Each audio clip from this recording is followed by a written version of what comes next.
beautiful place. Yeah, we spend so much time trying to be anyone but ourselves. And I think that's the great journey. And that's why monastic life's important, right? Like, people always ask us, like, what do you do? It's like, it's not about what we do, it's about who we are. And so as we journey, like, we don't actually understand, like, as Christians, how much our individual healing is actually necessary for the whole world. And so as monastics, we say, I'm going to go to the monastery and I'm going to conform myself to Christ. And I'm going to trust that even though I have no idea how that affects anything in the whole world, I trust that it is effective because it's united to him.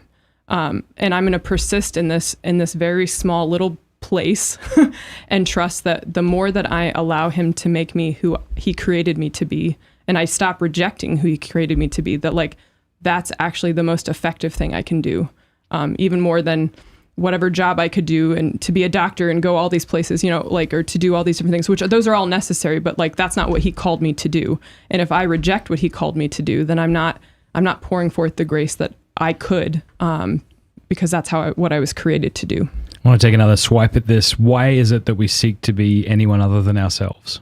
What is that about? I think we trick ourselves into thinking that if the externals were different, then I'd be happy. And if the externals were different, then I'd be at peace. And whether those externals are a different job, a different vocation, a different living situation, a different friend, a different whatever it is, i.e. being someone other than myself. If those things were different, then my life would be easier and I would be happier.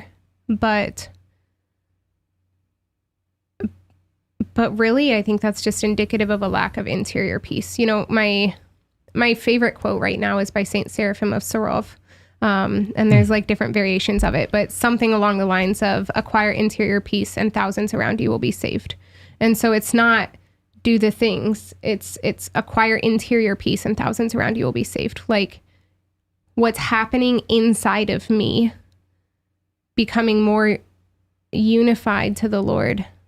Like, that's what's saving people around me. It's not the things that I'm doing. And